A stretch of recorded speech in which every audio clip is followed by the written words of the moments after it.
Hello.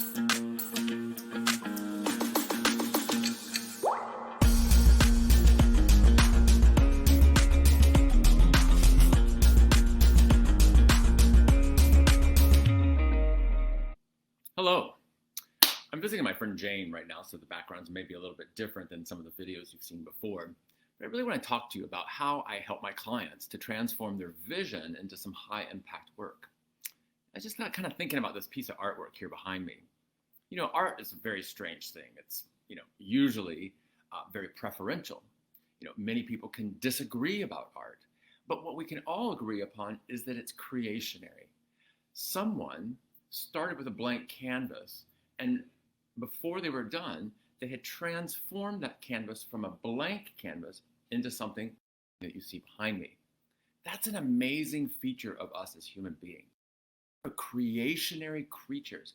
What a fantastical thing. I've never seen a sheep or a dog create something. I've never seen a tree create something. But human beings have this ability. But the problem is that in our society today, and in most societies around the world, we lack the support that we need to translate that creative energy, those passions and those visions into something that's realizable, that's actually substantial in the world of the real. So how is it that I help my clients to do that? One of them is I encourage my clients, and we look very, very deeply at how to stop living your life as a complaint. Get clear about the need that they are seeing, but they need to move away from the negative emotional reactions that they have about the complaint or the broken or the thing that's wrong or the thing that needs improvement in the world. This space is very dangerous, and this is where most people in our society get stuck. We see this in our news. We see this in our media. We see this in table conversations around the nation of America today. I know from my European friends that they're experiencing the same. My Australian friends, my Southeast Asian friends, all experiencing conversations that are about a complaint about something that's out there, but it's outside themselves. The passion and the creativity is inside. So as long as we're living as a complaint, we're living as judgment of the rest of the world. The next thing is to actually own passion. For example, I had a friend once ask me, can you coach me how I can change my neighbor's opinions? And I asked him, I said, well, what is it that you stand for? He's like, you mean, what is it that I stand for? I said, what is it that you're advocating on behalf of with your neighbors that they need to change their opinions for? And he really couldn't answer the question. That's because he wasn't connected to the actual passion that he had inside of himself. And so I help my clients by giving them permission to step into the desires that they have, but to step into them in a way that's more like advocacy than it is like a complaint. The next thing is that in our coaching interaction, I give them the space to play.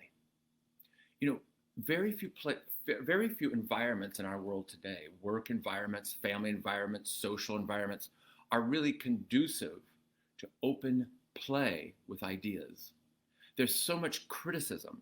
There's such an intensity to perform and be correct or accurate or perfect that we don't actually just have the ability to experiment, play, and try things out, see what that's about. And creating that space requires that we together build trust and that we create an environment of vulnerability. I love Brene Brown's work, many people do. And, I love even the statement, daring to lead, because it's daring vulnerability. One has to be courageous to be vulnerable about the things that challenge them on the road to bringing their passions and their creativity into the world of the real. Which leads me to the next thing, which is to embrace the challenges.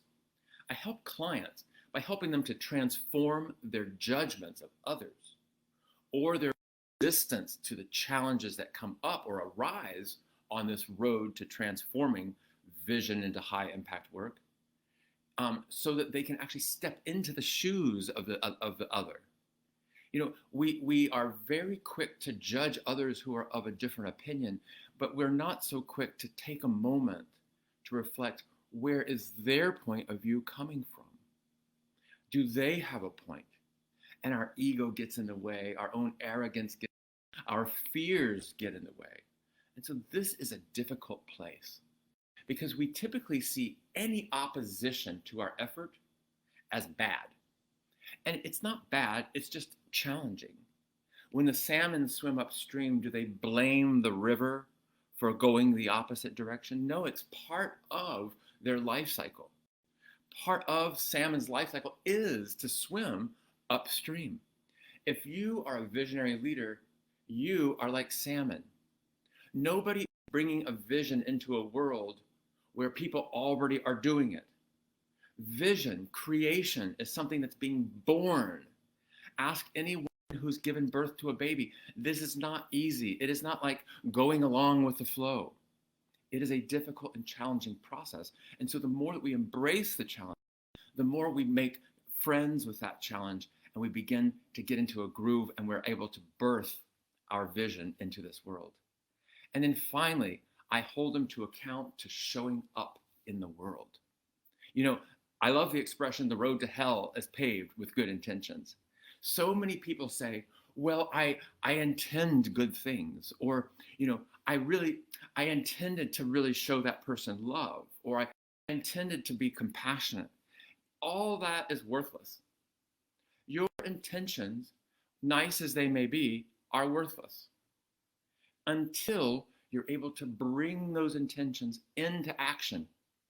If the world does not experience your love, if the world does not experience your compassion, then all the best laid intentions are for naught.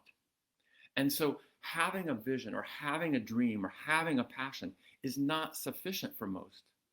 People want to see it materialize.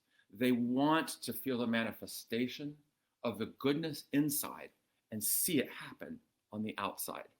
That is the key to transforming into high impact work. I hope this resonates with you. I hope that your passions are stirred. And if so, give me a ring, because I'd love to help you discover with kindness your life without borders.